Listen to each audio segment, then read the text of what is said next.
Okay, so let's do another example to see how we can use a different description and implement something else. So that was the circuit that we just implemented. Okay, so example 2 is going to be a sequence recognizer. Start with all states reset to 0 to the reset inputs of the D flip-flops. So D flip-flops are going to be used. Output Z is equals 1 when the previous sequence of 3 inputs on X were 1, 1, 0, and current input is a 1. Okay, so there will be a reset. We can leave that one. For now, X and Z, it says that it's going to be 1, 1, 0, and the current input is 1. So then when it is 1, output is going to be 1. So in other places or in other cases, it's going to be 0. Okay, so if it is like 1, 1, 0, 0, that's also going to be 0. Okay, so this is what we are going to look at it. Okay, once again, let's derive the state diagram. We have got S0. By the way, is this a milli or Moore model? Now, once again, the output is going to change with the current inputs, as you can see. So Z is 1, when the previous sequence of 3 inputs on X will be 1, 1, and the current input is a 1. So it's saying over here that Z is changing with 1, which is the present state and the input. So it's a milli machine. So let's say milli over here. Now, S0. We are looking for 1, 1, 0.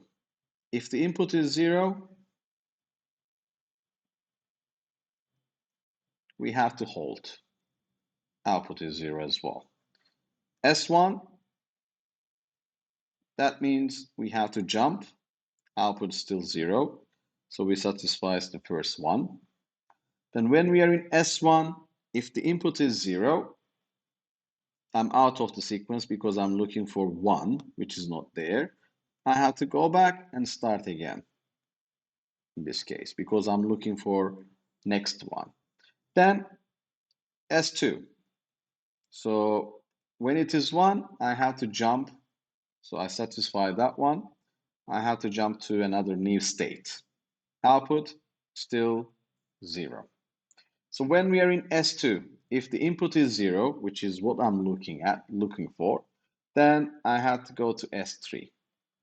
This is part of the sequence that I'm looking for, and the output is 0. Now,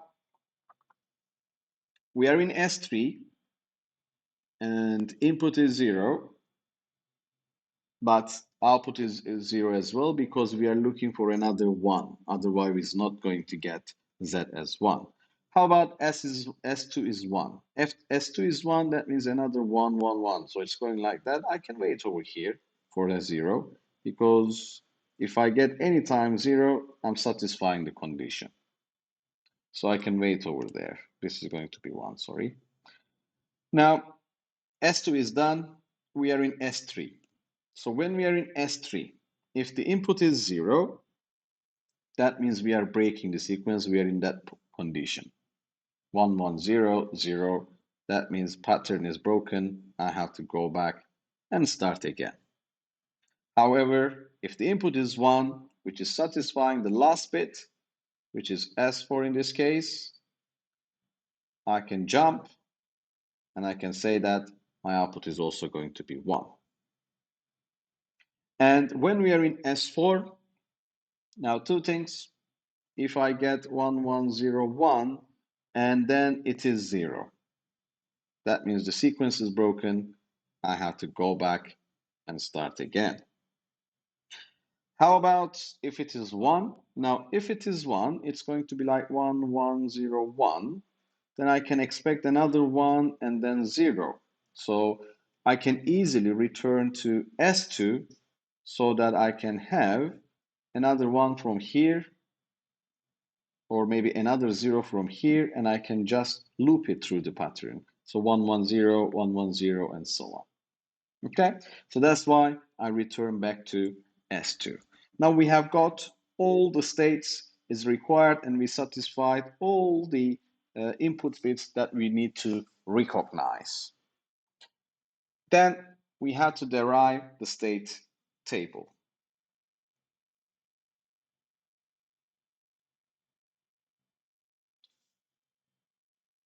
Now I have got 5 states. So how many flip-flops do we need for 5 states? We need 3 flip-flops to cover all of them. So that will give us 8 possible states. Let's see if we can do any state reduction before that. I'm going to use a new page. So S plus Z. When x is equals 0, when x is equals 1, when x is equals 0, and when x is equals 1. So we have got S0, S1, S2, S3, S4, and that's it. Maybe I can put the diagram from here so that we can easily derive the state table. It's the same diagram. The way we draw it is a little bit different. There's no specific way of drawing it. You can draw it any way you like. Okay. So S0, input is 0, we wait at S0, input is 1, we go to S1. I'm just reading from the state diagram. And input outputs are both 0. S1, input is 0, goes back to S0, input is 1, goes to S2. Outputs are still 0. S2, input is 0, goes to S3. Input is 1, stays at S2. Outputs are 0, 0. S3, input is 0, goes back to S0. Input is 1, goes to S4. And output is 1 because of that.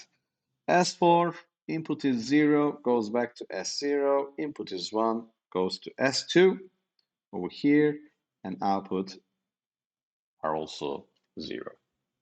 So we have got the state table. Now, is there any similar states that we can get rid of when we look at it? So I can see that S1 and S4, when the input is 0, next states are S0. When the input is 1, next states are S2. And the output, when x is 0, it's 0, 0. And when x is 1, it's both 0. So you can see that these two are exactly similar states. So we can get rid of one of those as they are implementing the same state. So we can get rid of S4 if you want, and we can just have S1. So I'm just gonna put a strike on it. Now wherever we call S4, as S1 and S4 is similar, so over here I'll call S1 from now on because there's no S4 anymore. Okay, so I'll redraw the table. S plus, Z, x is equals 0, x is equals 1, x is equals 0, x is equals 1. So S0, S1, S2, and S3.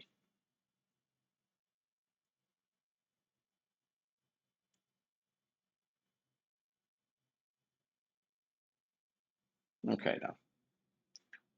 So we can rewrite it. S0, S0, S3, S0, S1, S2, S2, S1, 0, 0, 0, 0, 0, 0, and 0, 1. Now we got one state. Now we have got 4 states, so I can just use 2 flip-flops rather than 3 flip-flops, which is always good to have a less gates, less flip-flops to save area, to save power, and so on. So we have got the states, we have got the state table, and we reduce the state table so that we just have 4 states. Now, we have seen how we use binary state assignment. Now let's use gray code states. So for example, for the gray codes, I will say S0 will be 0, 0, S1 will be 0, 1, S2 will be 1, 1, and S3 will be 1, 0. So I just modify the table. So that will be 0, 0, that will be 0, 1. I'm writing next to them 0, 0, that will be 1, 1, 1, 0, 1, 1, 0, 0, and 0, 1. And the outputs are also similar. So you can see it from the slides as well that we got the same table as over here. Okay, now we have got the state table. We use gray code assignment. It doesn't matter. Now the thing is, what type of flip-flop are we going to use in order to implement it? Now, as it didn't say anything specifically that we have to use JK, T-type, SR, I'll go for D-type again, which is the easiest one. Okay, so what we know about D-type, A plus is actually going to give us DA, and B plus is going to give us DB. So if I get the information on these states and plot the K-map, that will give me the expression for the input equation.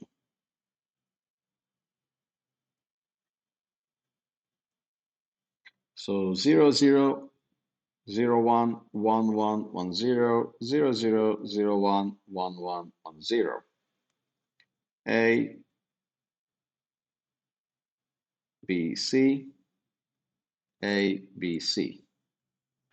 Okay, so not B, C, it's X. X, and this should be X as well. Okay, then. So if we look at it, A is 0, B is 0, X is 0, it is 0. 0, 0, 1, it's also 0. 0, 1, 0, it's 0. 0, 1, 1, it's 1. Then let's put these ones down as well. 1, 1, sorry, 1, 1, 1, 0. So 1, 1, 0 is this one, which is going to be 1. And then we have got 1, 0, 1, 1, 1. It's going to be 1 as well. Then 1, 0, 0. It's going to be 0. And 1, 0, 1. It's going to be 0 as well. So if we combine those two and those two, the first one is BX and the other one is AB. So we have got two expressions for A plus. We can say that this is A plus, which is going to be BX or AB. Then we repeat the same thing for B plus. So 0, 1, 0, 1. So 0, 1, 0, 1. And then we have got 1, 1, 0, which is 0. And 1, 1, 1, which is 1. And 1, 0, 0, it's 0. And 1, 0, 1, it is 1. And we combine all those four together, which we are going to get X. So we can say that B plus is X. Now, dA is going to be BX or AB. dB, it's going to be X by itself. And we also have Z again. So let's find out Z as well. This is a milling machine, as we already said. A,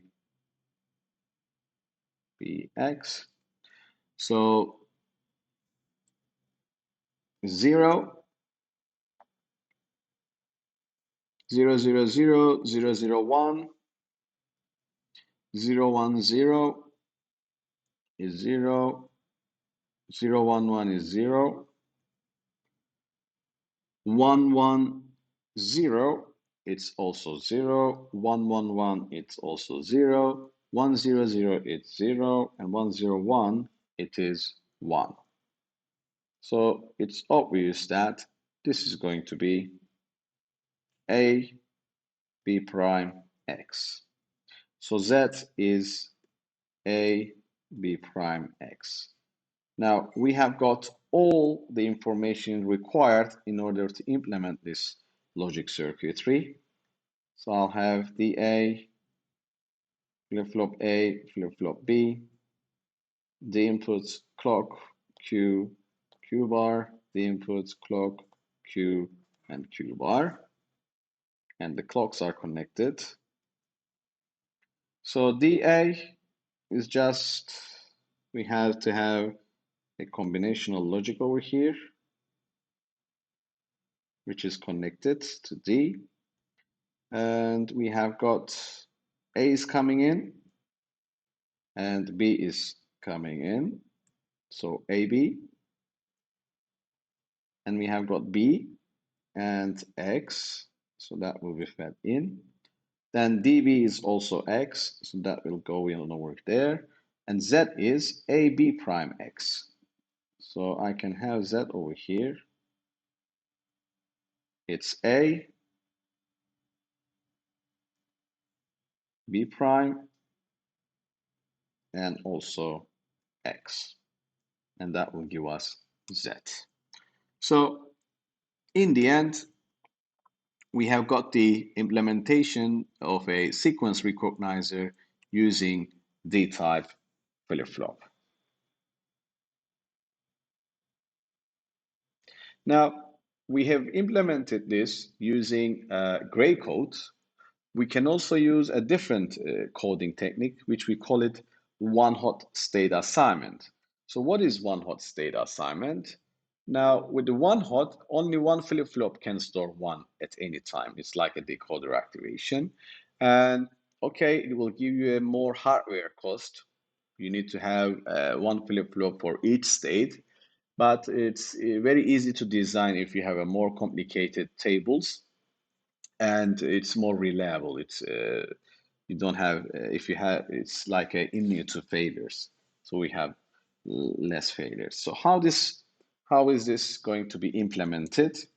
Now I'm going to draw the similar table where we have got S, S plus, and Z. So where X is equals 0, X is equals 1, X is equals 0, X is equals 1. Now the difference is, as we are having four states, S0, S1, S2, and S3, each of these states are going to have one flip-flop. So four states, four flip-flops, A, B, C, D, let's say. Okay, so maybe I need to have more space over there. Let's put this a little bit more up.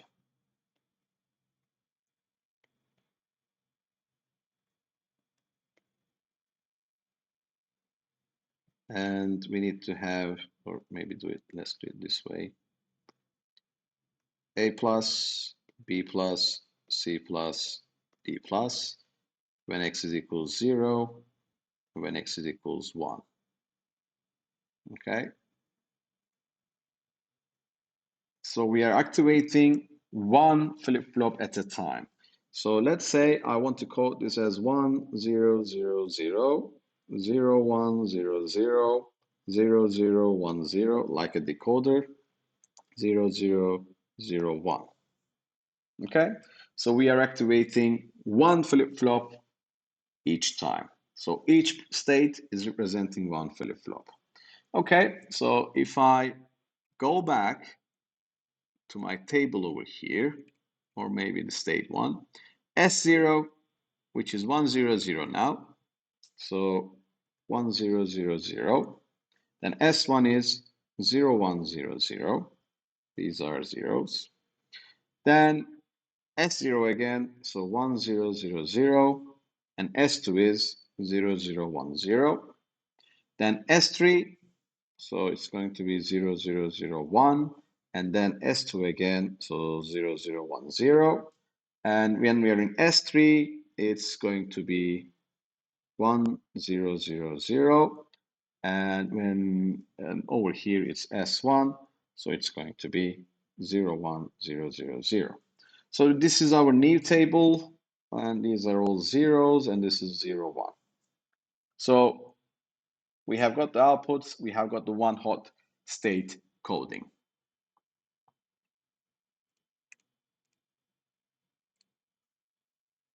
Now, how do we read this table, and how can we write down the equations for each of these flip-flops?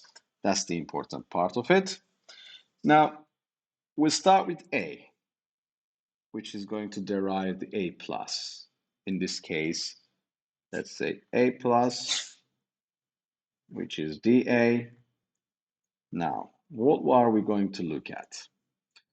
So where do we have A? We have got A at this point, at this point, at this point, where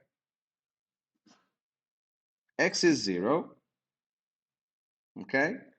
And this is where we have got B, and this is where we have got D, okay?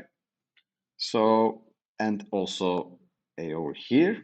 Now, on these ones, it's activated. So as this is activated, we can say that, and it's always in x prime. We don't have anything where it is x. It's ax prime or bx prime or dx prime. And that's the expression for A plus. Then I repeat the same thing for B plus, which is dB. Now, what is dB? We need to look at 0, 1. So 0, 1, we have got it over here and over here, which is A is activated and D is activated, where X is 1. So I can say that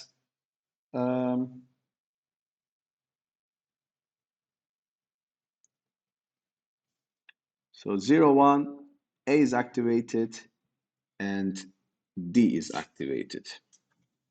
So A, X, or DX. That's it. Then I repeat the same thing for C plus. So C is 0, 0, 1, where these 2 points. So X is 1, and it's B and C.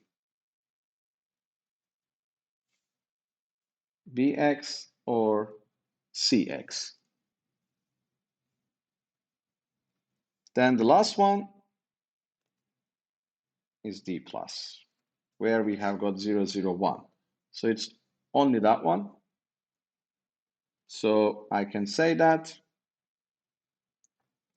this is where we have got C and we have got X prime. So DD is going to be CX prime. So we have got the flip-flop inputs, and we can easily implement the circuitry with 4 different D-type flip-flops and their equations.